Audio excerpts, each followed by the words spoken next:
Emina from Istanbul. Hi. Hi. Hi, Hi. sweetheart. Hi. Hi. So, would you read what everything that you wrote in so the audience can be with us on the same page? Okay. Thank you.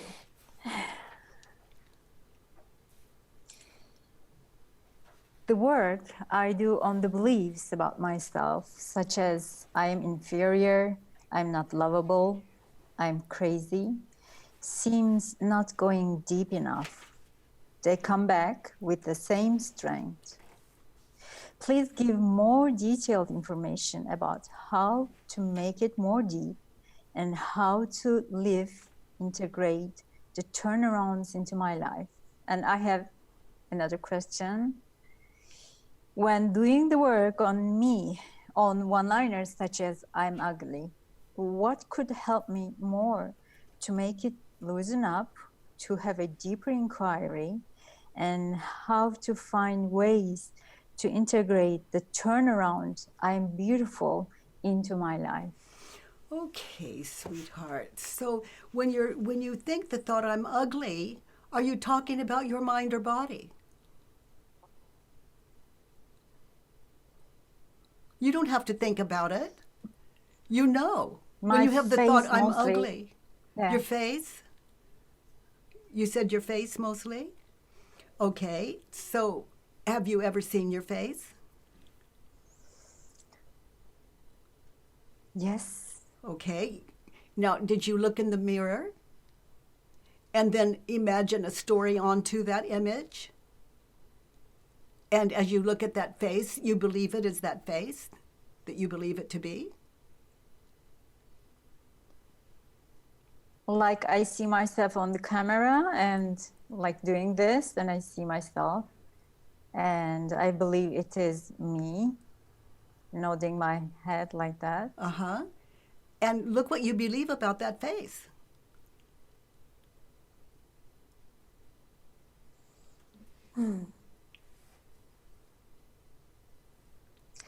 The feeling of I'm ugly, not that strong right now, and it hits me from time to time.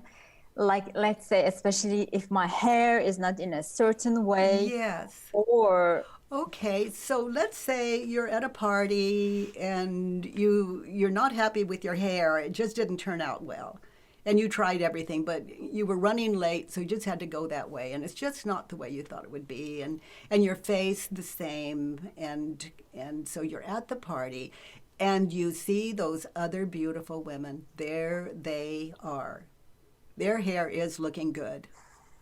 Their faces are beautiful. Then your mind finds all the proof of that. And then you see an image in your head, because there's no mirror around, you're seeing an image in your head of you. You see an image in your head of your hair, your face, and now notice how you react when you think the thought, I'm so ugly. since you started to describe the other woman, this part of my body is getting really heavy. My breath nearly stopping, very heavy. Yes. Now look around the room without the thought, I am so ugly. And look at the people having a good time, and you have no reference of yourself. There's no ugly you. Just look at the party, look at the interactions, and hear the music, and just be there now.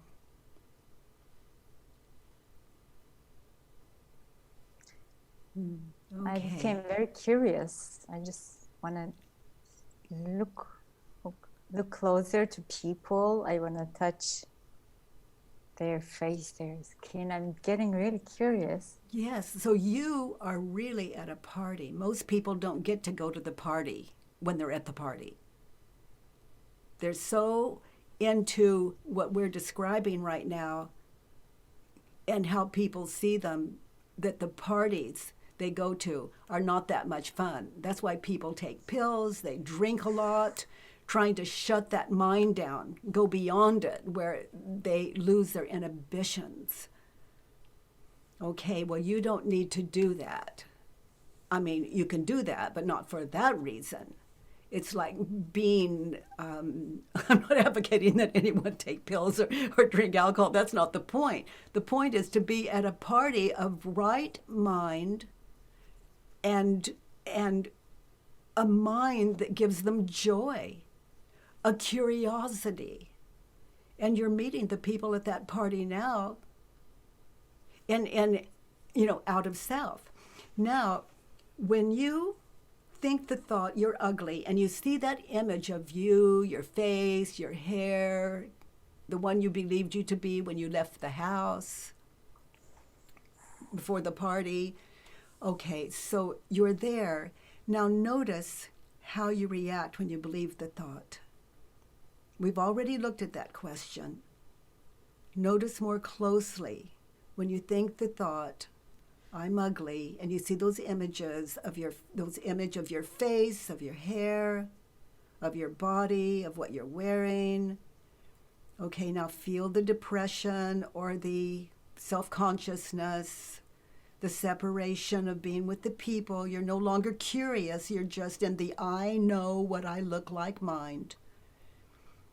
Okay, now look at the image in your head of when you were standing at home in front of the mirror,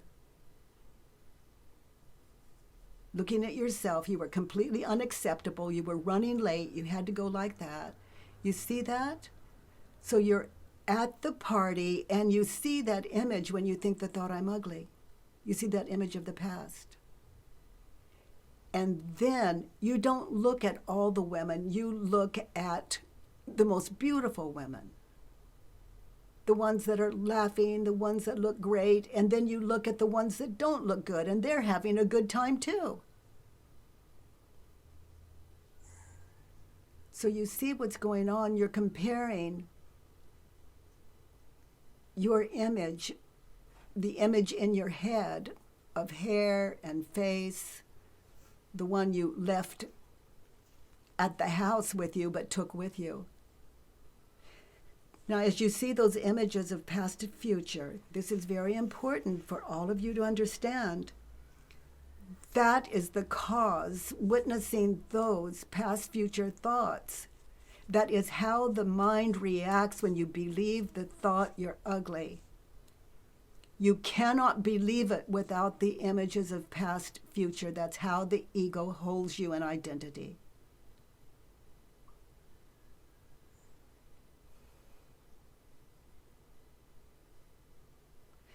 Now, who are you without those images in your head at the party? Who are you without your story? Who would you be without that internal past-future story running through your head?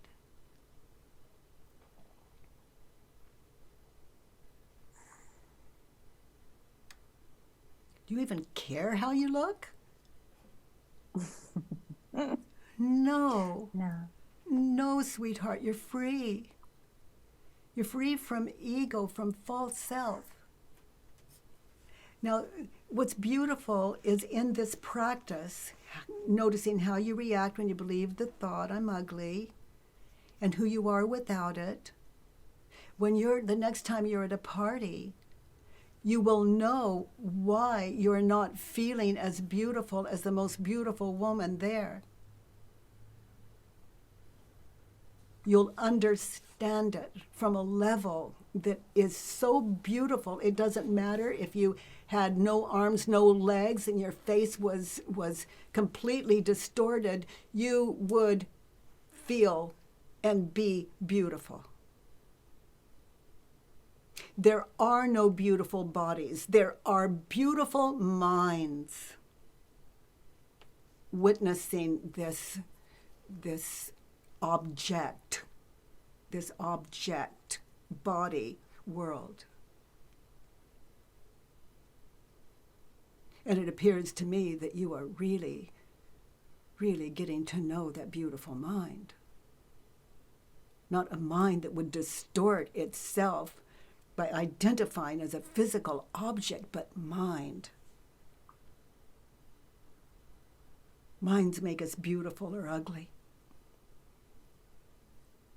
And they're both false. Because without those false projections, you're beautiful. A beautiful mind is free. Free to go anywhere and feel, it's funny, but equal. No one lovelier or less lovely than yourself. So my body is ugly. My face is ugly. How would you turn that around? My face is ugly. My thoughts about my face is ugly. So isn't that all we've discovered here?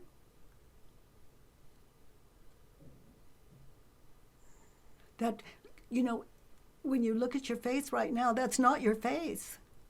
That's a state of mind. It's a face that you are slapping Post-its onto. You don't even know that it's yours.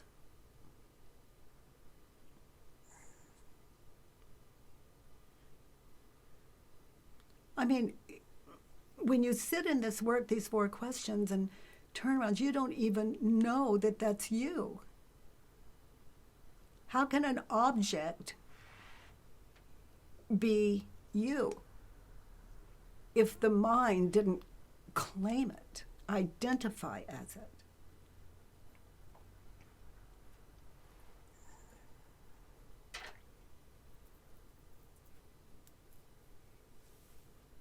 My body is ugly, turned around. My mind is ugly when it sees any object as less than beautiful. A beautiful mind can only see beauty. And it's not a fake mind that is using positive affirmations. It's the real thing.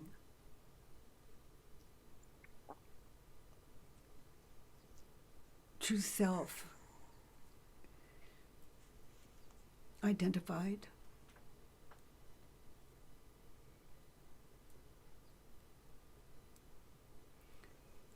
I've said this so often, but people, they take their bodies to the gym and work out and do yoga, for the physical body so often. And they still look in the mirror and experience what we're looking at right now. A not beautiful face, a not beautiful body, a not perfect hair, and also we're less talented when we are believing our thoughts about that object body. We're less talented, we're oh my gosh, oh my goodness, we're unworthy, it's an endless story. And on top of that, then you get old. And on top of that, more this, more that, the physical ailments, etc. But you're tapping into a way now, self-inquiry, that can keep you young forever, keep you beautiful forever, and give you an experience of loving the one you're with. As an experience, that body as an object that can wake you up to reality, the reality of your own beautiful self. And that ceases to be personal, and it's personal. So my body is ugly, turned around, my body is... In my case, it's more my face. My face. Your face, yes, your face. Your body is beautiful. Yes, your face is beautiful. No one has to know that but you. What's the point? If we're using our body as collateral, our face as collateral, what are we buying with it? And then when someone's What do you mean? well, if I have a beautiful face, look at my ticket. Gosh, I'm so attractive. Look what I've got. Oh, people just wow, wow, wow, wow, wow. But what happens to that I'll say false state of mind if I'm depending on it's my face people are attracted to? It's a false state of mind. What happens if my face gets cancer and they have to start removing parts? Or I fall and I have a scar that is they just can't repair, or et cetera, et cetera. What happens to my beautiful life then? That's what I mean by collateral. What am I attempting to buy with this? Why can't I just go to the party and be in the work and looking at these beautiful faces and seeing each one of them without exception, because those faces are also just, they're an object just like your own. In other words, you see a beautiful face and you think, she's so smart, she's so attractive, everyone loves her, and you're holding, it's because of her face and you don't even know it on some level.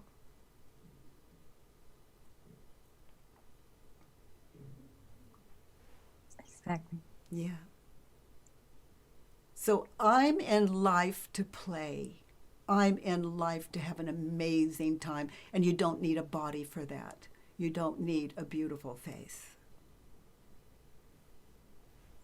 You know, when I had cancer on my nose and they didn't know how much of my nose they were going to have to remove. And so they went in to do the surgery, and then after the surgery they put a big bandage on my nose, and so I really couldn't see how much of my nose they did remove. And they put a part of my shoulder on my nose. They took it off of my shoulder and planted on my nose, so whatever my nose was I had no way of seeing. And the next day, it was my one of my granddaughter's birthdays, and I took her to Disneyland because I promised months before I would take her, and it just happened to fall on the day after my surgery. So I went to Disneyland, and I had the time of my life. I'm walking through with this big bandage on my nose and taped on, and I got to watch people look at me. Thankfully, I had done my work, so I could take my granddaughter to Disneyland. And because I didn't mind what was going on with my face, she didn't either. We had an amazing time. And in Disneyland, you know, you go through a line like that and you come back and you keep seeing the same people over and over again, and everyone different at the same time. and to watch the children look at me and the adults look at me and look away and all of that. And, to be free to look people in the eye and see my past self. I didn't want to stare at her. It would hurt her feelings, you know, whatever was going on, or little children pointing and laughing. And, I just loved that I could be of service to laughter anywhere for any reason. And the parents saying, don't stare.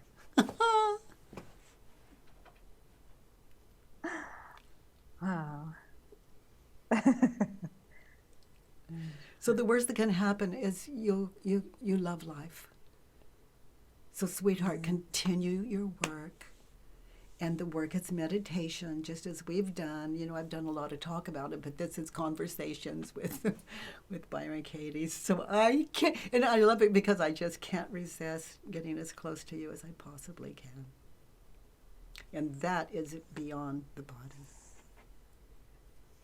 I join you here. Thank you, Emina, and thank you for speaking for so many people, I imagine, watching.